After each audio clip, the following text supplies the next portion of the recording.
Thank you for coming this evening and spending about 30 to 60 minutes of your time with us tonight. We'll keep this short. My name is Kristen Masteller. I'm sure you guys have heard from me a couple times already as we've been transitioning through this process. I want to take a couple seconds just to go ahead and introduce our commissioners and staff. Jack, you want to? I'm Jack John, I'm Commissioner, live in Hoodsport. And I'm Ron Gold, I'm District Number 2, I live up the Skokomish Valley. Derek Hall, I'm Director of Operations, Electric and Water. And I'm Steve Taylor, General Manager. So part of our reason for doing the outreach this week and the meeting that we had earlier in the month is, as you know, we are purchasing 32 water systems from Thurston County PUD that are located in Mason County. And we had heard from a lot of folks that they were a little bit frustrated getting bounced from water purveyor to water purveyor because, as you know, H&R, your former water provider, sold to Thurston, and then Thurston transferred to us. So we're just basically doing a get-to-know-us tour. We're a very small utility. We're actually the very first PUD in Washington State.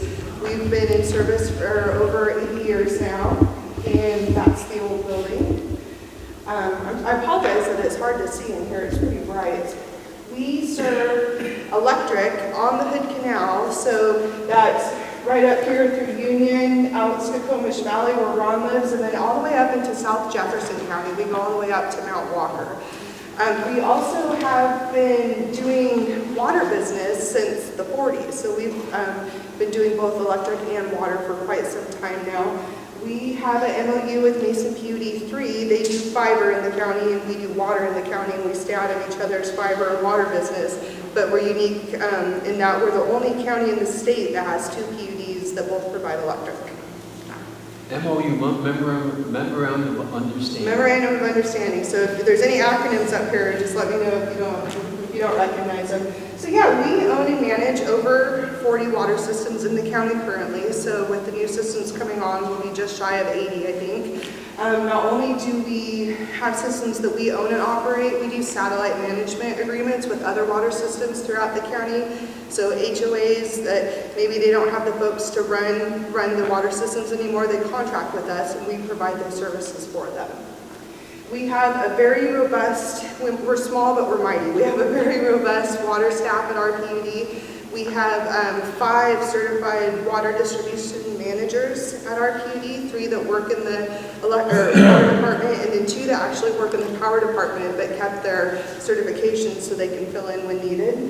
We have in-house legal counsel that helps us. We have a whole group of engineers that we contract with to help us with water system planning and design and upgrades. And then we also have a newly promoted water resource engineer. Her name's Brittany. She couldn't be here this evening because she's in Disneyland with her munchkins. But you guys will probably get to know her. A lot of the correspondence you get from us will actually come from Brittany. So at Mason PUD 1, it's a little bit different with the water than the power. With the power, you're kind of in the service territory and your PUD is your PUD. But with water, a lot of folks choose us. And so our goal is to be the provider of choice in Mason County as the water system purveyors. And people do choose us because we have 24/7 response time. So if you get up Christmas morning, turn on the tap, and there's no water, and you call us, our tenants kiss their families goodbye, and they go to work. And they stay at work until your water's back on. And that's the type of service that you don't necessarily get with the private purveyors, not the good response time. We're usually on site after we get the phone call within 60 to 90 minutes, sometimes sooner if the systems are closer. We have highly experienced professionals. We do all of our state mandated water testing and reporting. We do the annual reports to the customers. We have a pretty, robust capital improvement plan for both electric and for water, and we'll talk more about that in a little bit. And another thing about having a publicly owned water purveyor is you have a voice in the operation of your utility. So that map that I showed, a slide back that showed the districts, where Jack, Ron, and then Mike Sheets, our other commissioner, those are the districts that they represent. And so I've had water customers ask us, well, who's our commissioner? Well, the answer is all of them. All 3 of them are your commissioners. Our commission treats all of our water customers with just as much weight and severity as they do the voting electric customers in their districts. And a little bit later, I'll show you where their cell phone numbers are. So if you have any questions or comments, you can call them directly. So again, we purchased 32 systems from Thurston County PUD. We signed the purchase and sale agreement on May 1st. We've been in the process since we first reached out to you at the beginning of May to try to gather all the customer card information. And a lot of folks have told me, I've lived in that house for 40 years, I've never had to apply for service. Well, the reason that we do this is A, so that way we have all the correct information for you, and then B, with utilities, so basically we're loaning you the water. We're letting you use the water on credit and not requiring you to pay up front for it. So what this agreement is, this agreement says, based in PUD 1, you're going to give me water and I promise to pay you for it. So it's basically, it's a legal thing. It also is a protection thing for the homeowners. That's why we do the copies of the photo IDs. We have had situations, not many, but a couple, because we live in an area that has a lot of seasonal homes where there have been squatters or people that are not authorized to be in those residences that have tried to set up service at those homes. And that's part of why we have the ID, just like at a bank or a healthcare facility, to verify that you are who you say you are. So we're hoping to get most of those cards in this week. We understand some people might not, and that's fine. There's no penalty if you don't get it on time. But our goal is to try to make this transition for all of you as seamless as possible. We're not running credit checks. We're not jumping through a bunch of hoops or asking you to jump through a bunch of hoops. We want you to have basically no interruption of service. The only thing that's different is you have a utility that wants to communicate really well with you, and hopefully you'll get to know our crew and our office personnel.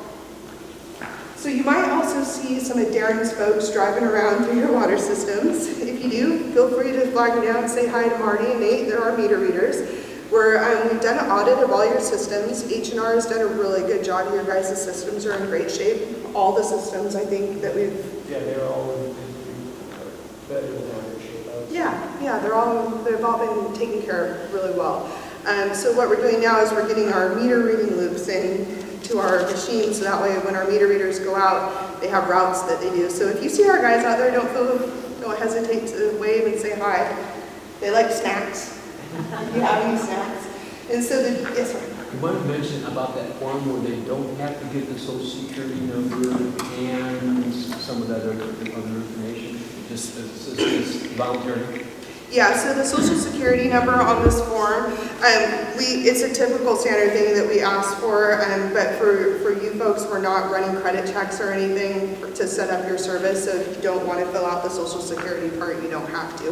We encrypt it, so what happens with your stuff is we scan it and it goes into our software system, and then we shred the physical part so nobody can get it, and then it's encrypted, and we have pretty robust cybersecurity regulations that we have to follow for payment, card information, and customer data.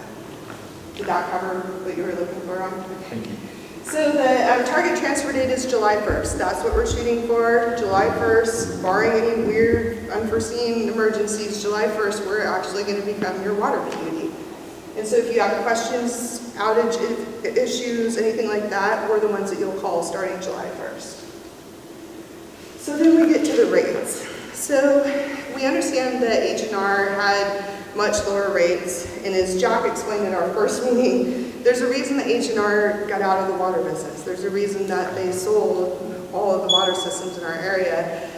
Water's expensive. We have a lot of regulations that we have to follow. We have the Department of Ecology and the Department of Health through the state that we have to be up to their standards. We have to operate our systems according to their standards and regulations. And the amount that H&R is charging, I can't speak for their business model, but in our world is not sustainable. So we understand that Thurston PUD did a moratorium on the rate increases, which they knew they were going to sell the systems to us, so that's easy to do when you're only going to have the systems for a short time. But at our utility, and we'll get a little bit more into this too, we provide the service at cost. So we have very narrow operating margins. We charge what it costs us to provide you the water, and we put a little bit of money away every year for pump and pipe replacements and that sort of thing, but we don't have shareholders, we don't have large coffers. We provide it at cost, and the rates that you see is on our side of the screen are the rates that it costs today to provide the water service. And so one of the things that's unique with our utility, that I don't know of another utility that's doing it, there might be, is we include 400 cubic feet, which is almost 3,000 gallons of water in your basic charge. So if you have a vacant lot with no home, you have the ability to connect, the connection there, but you're not connected, then yes, there's some PUD's rates, and this is the rates that they eventually would charge when the moratorium ended. Theirs would be a little bit lower than ours, but as soon as you turn that tap on, every drop of water goes through that meter and gets counted and billed for. So with ours, if you have 400 cubic feet per month of usage, that's where the scale starts to tip, and our rates are much lower than Thurston PUD's. There's something else I was going to tell you about this too. So the other thing is we don't have a difference for where you're located as far as the price goes. If you're 20 minutes from our shop, we charge you the same if you're 90 minutes from our shop. That's just how it is. Everybody's the same. We have equal, fair, equitable rates. And then we also don't have additional fees for pipe size or anything like that. So I tried to make it as apples to apples comparison as I could. Oh, what happened there? Your computer. And then as soon as you start getting up higher into the 600 to 1,200 cubic feet range, then you see there's a pretty big difference between what we're charging versus what their CPD would be charging if you stayed with them. So, man, so if you're in the 400 cubic feet category, you're probably not watering a lot of gardens like my wife does. We have a couple of big gardens, and she uses a lot of water, and we bumped up into that higher category, where most of you, if you don't have a lot of gardens, will be, 3,000 gallons of water is a lot of water. You won't be using that much. Right, that's a very good point, thank you. Yeah, especially in the wintertime, it's rare that folks with smaller households exceed the 400 cubic feet. If you have a lot of individuals that live in your house and you're doing a lot of laundry and dishes and showering, etc., you might exceed that, but 400 is, like Jack said, a fair amount of water. And Kristen, if they are using more than 400 and they don't really use a lot of water, call us, because we'll send someone out and do a check to see if you got a leak. Because that can cost you guys a lot of money. On our side of the meter. Yeah. We have people that can kind of troubleshoot things. If you notice big spikes in your bill, you can give our office a call. Our ladies up front are pretty good about troubleshooting some stuff, and you can get the crew out there to take a look. Another question that came up in some other meetings was account management. So this is our website. I'm sorry that it's hard to read. Over on this side it says your account, and it has all these different options for paying and exploring your account. One of the things we have is called Smart Hub, and if you're PUD3 customers, which you are, you also have this through their website for your power bill. You can sign up on Smart Hub and then go through and you can see all the analytics for your account, like how much water are you using every month, and is it comparable to what you were using last summer at the same time. And it shows what your bill amount is, what the total is, what's past due, etc. It's got a lot of customer user tools they're kind of cool if you like to look at the different graphs and kind of manage your utilities that way. And again, if you're a PUD3 customer, you can do this through their website for your power too and track your power usage.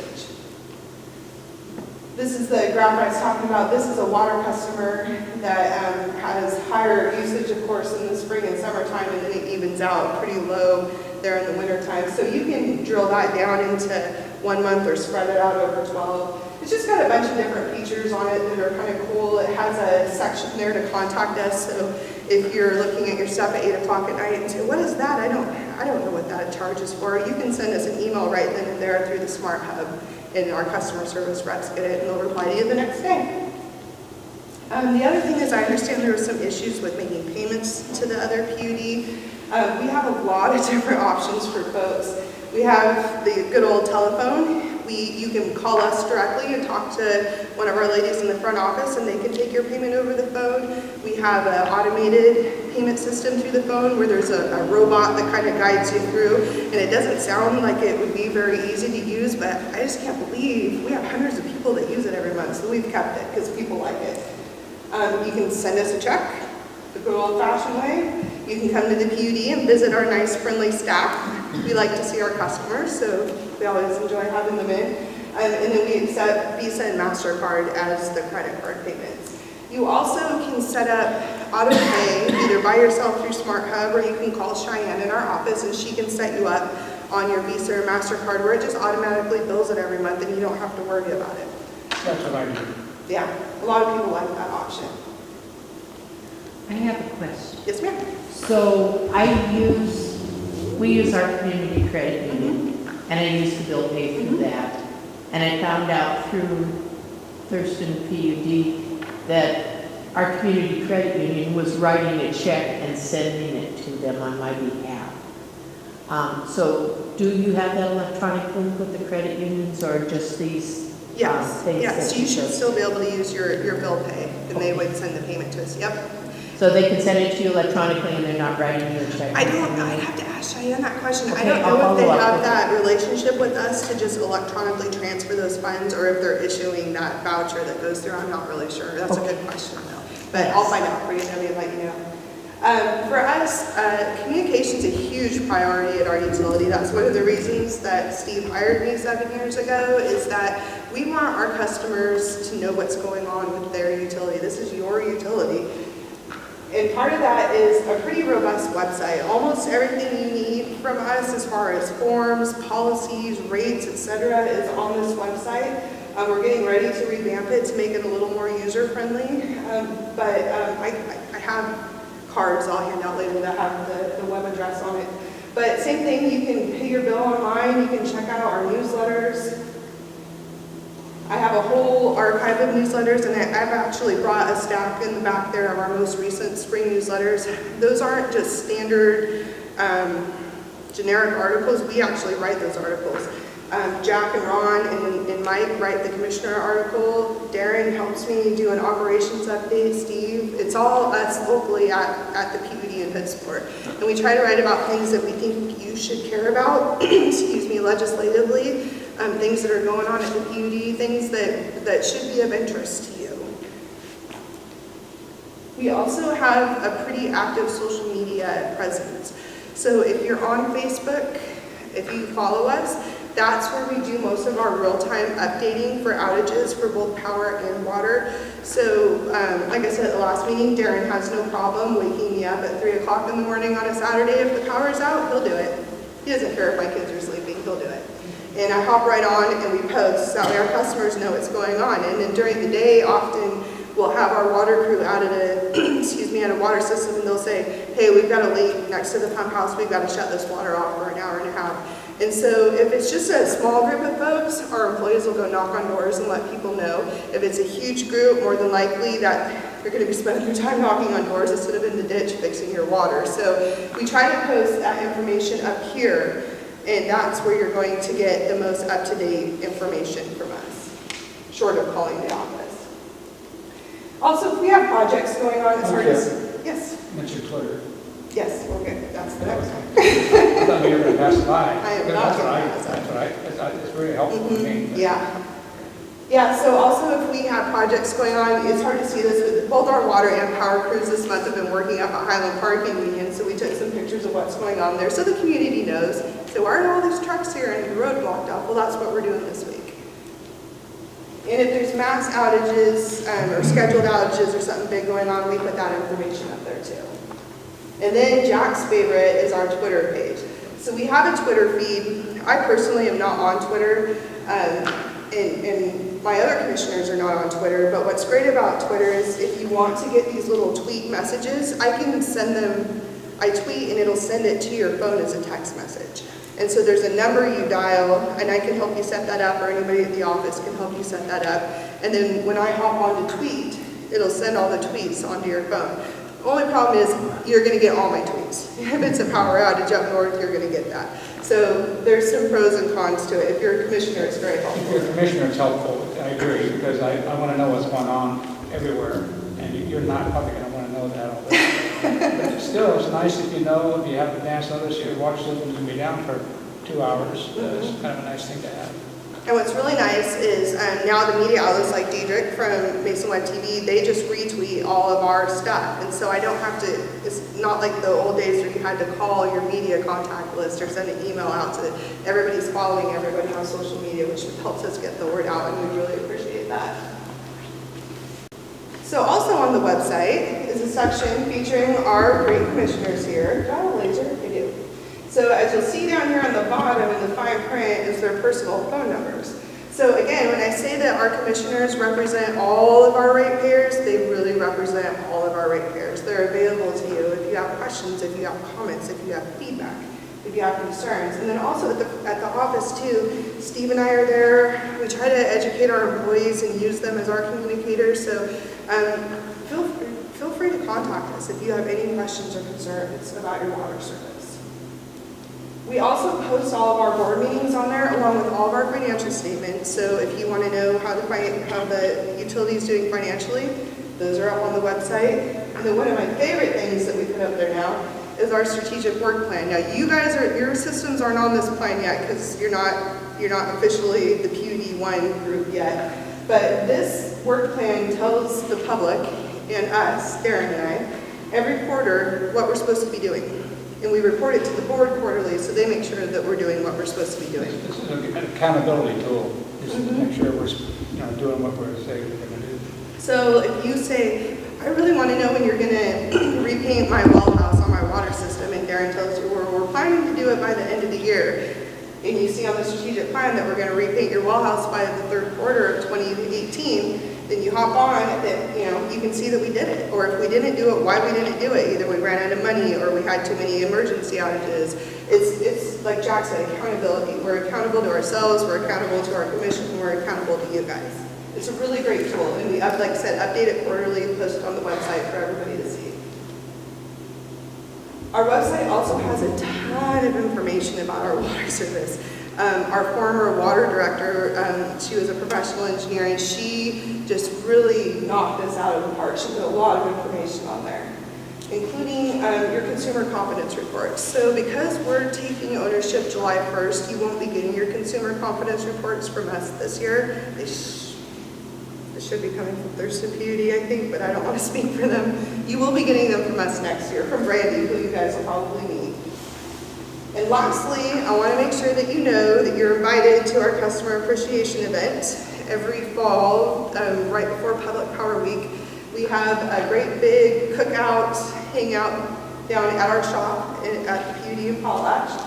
This year it'll be Friday, September 28th from 11 to 2, and it's fun. We have burgers and hot dogs all day.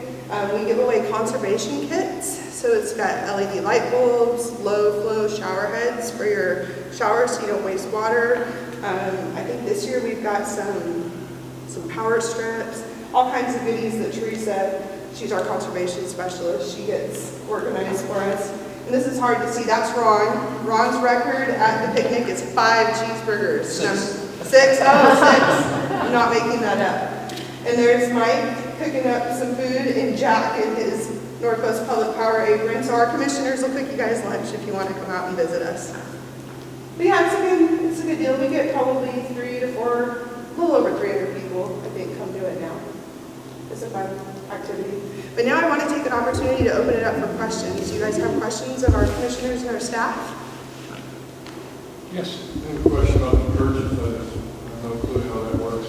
They offer you guys a figure what they want to sell you our water systems for that you bought, or is it state regulated? How much they're going to cost, or was there negotiations? Or? Yeah, I'm going to let Steve answer that because he dealt with it directly. So Thurston worked with H&R.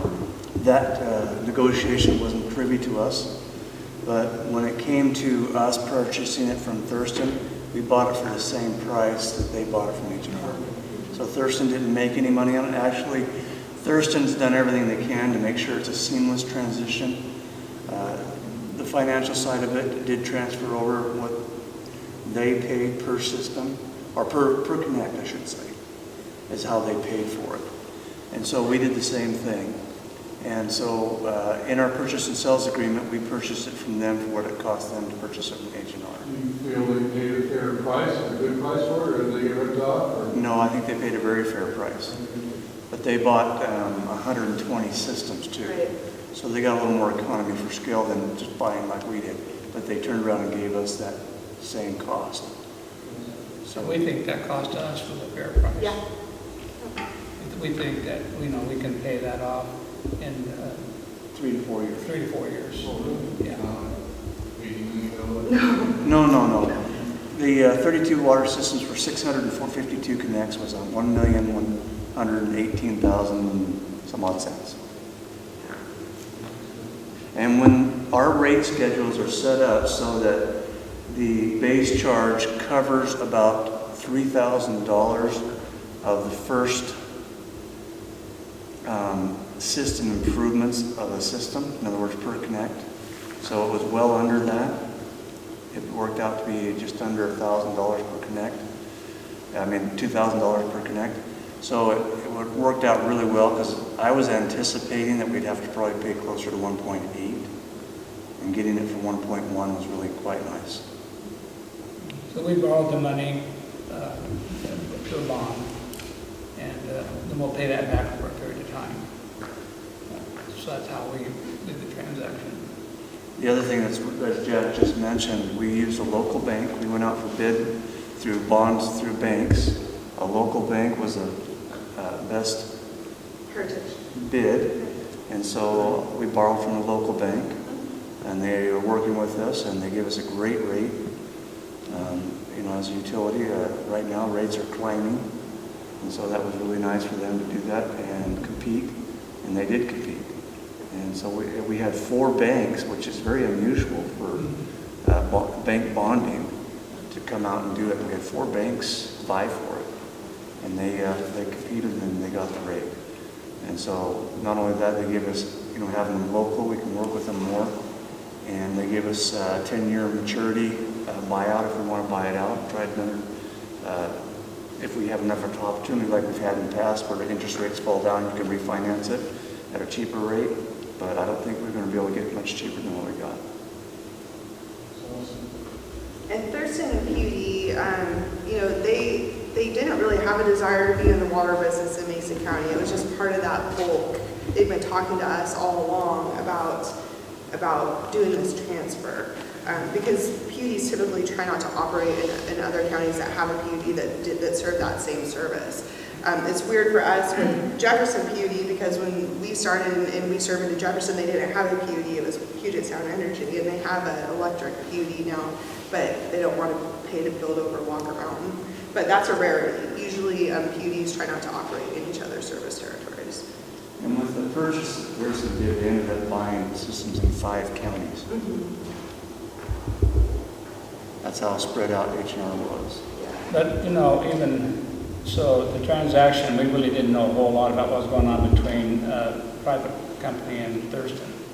But as soon as they bought it, Thurston reached out. We were listening, but we wanted to do our due diligence to make sure these systems were systems that, you didn't have to rebuild. And like Steve said, and Darren said, is that these systems are in pretty good shape. That's actually a good thing for us, not to pump a lot of money into these systems. And the cost basis that you guys showed on there, that's going to remain the same for a while. You didn't cushion it to make it look good for the transition, so everybody's not pounding on your door or anything? In full disclosure, we are going to do a cost of service study this fall to verify that we are at cost service.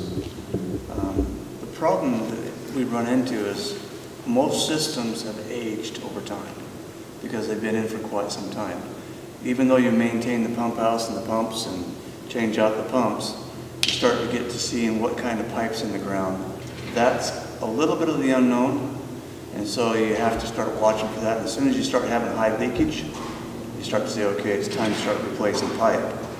And so that's the things that we have to take back and look at how many miles of pipe we have and try to figure out what the annual renewal or replacement cost is going to be. And we'll be working that, and we'll be very transparent with everybody. If we were to increase the cost based on a cost of service study, that we would be back in front of you at a public meeting stating why we would be doing that, and then state the reasons and show you why we'd be doing that.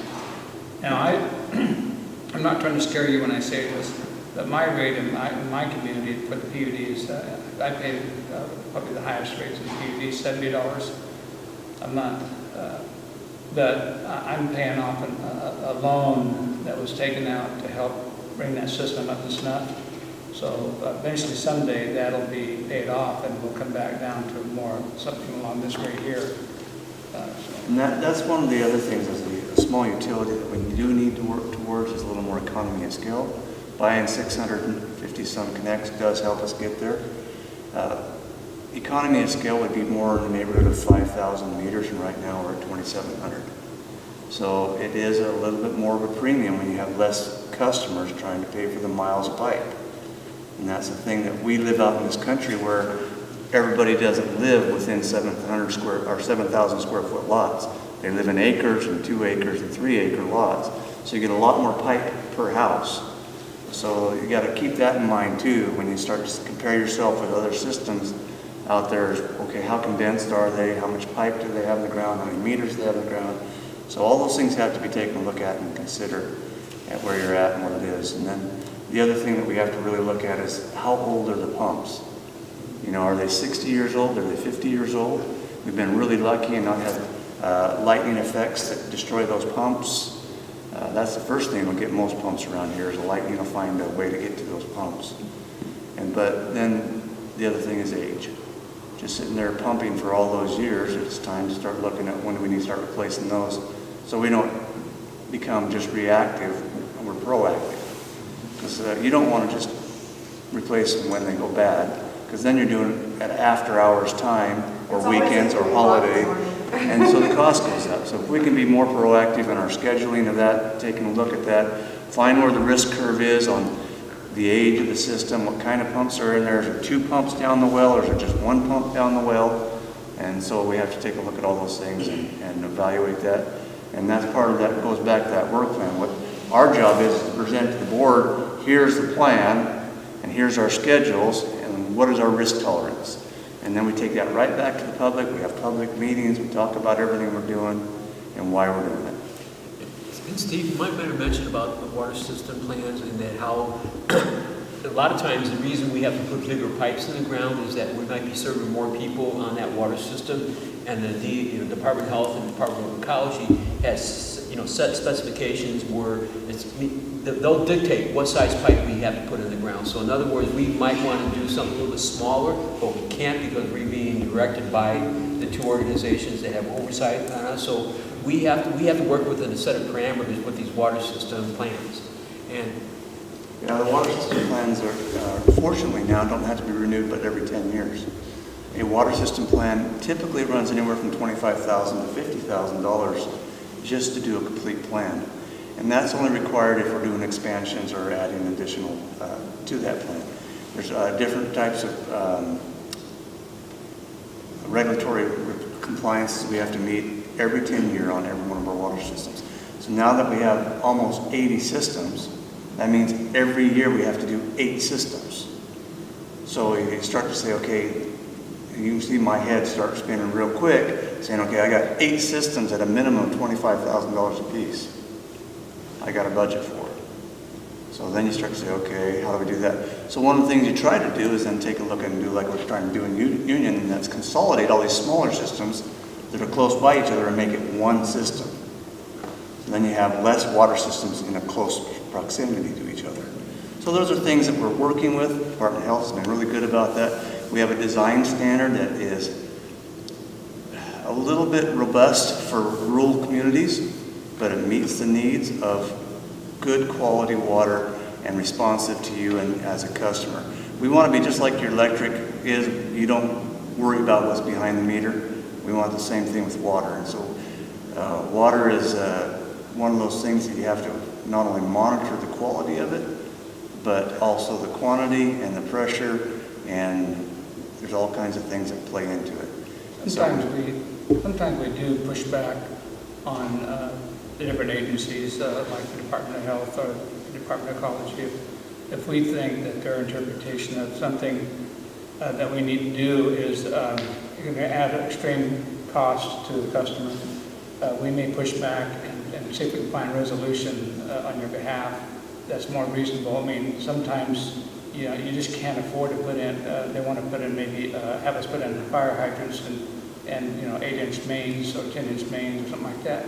And it's just not, it's something we can't do in certain systems. They don't have the economy of scale and would balloon your payments. So we push back on some of those things and try to find a solution, you know, so we don't impact the customer.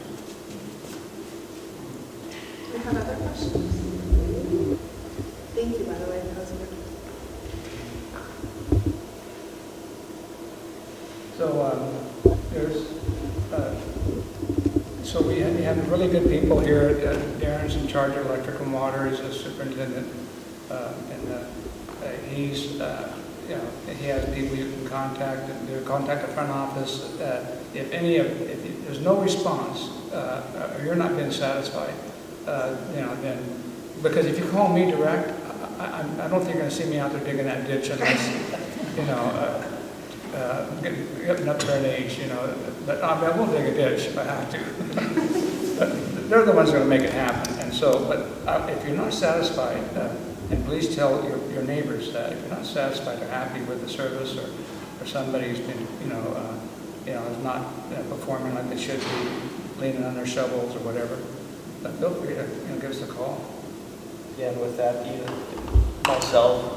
myself or Brandy, who wasn't able to be here, she's on vacation, but contact me or Brandy with any questions or concerns you might have. We can get those answered for you. Did you bring cards with you today? Yeah, I think I still got a few. Okay, I brought some other cards for you also. But yeah, if nobody else has any other questions, thank you so much for coming tonight. I hope that you'll share with your neighbors that we're available and approachable if they have questions. If they're not able to make it tonight, we're happy to meet with them one-on-one. Darren and I also, we were scheduled to go out to some communities that are having kind of HOA meetings in their homes. If you have concerns about things, we're happy to do that too. We want you to know we're available. And we even go out to HOA meetings on Sunday. But yeah, welcome to the PUD1 family. We're really excited to have you, and we hope that you guys are happy about it too. We're happy you got it back.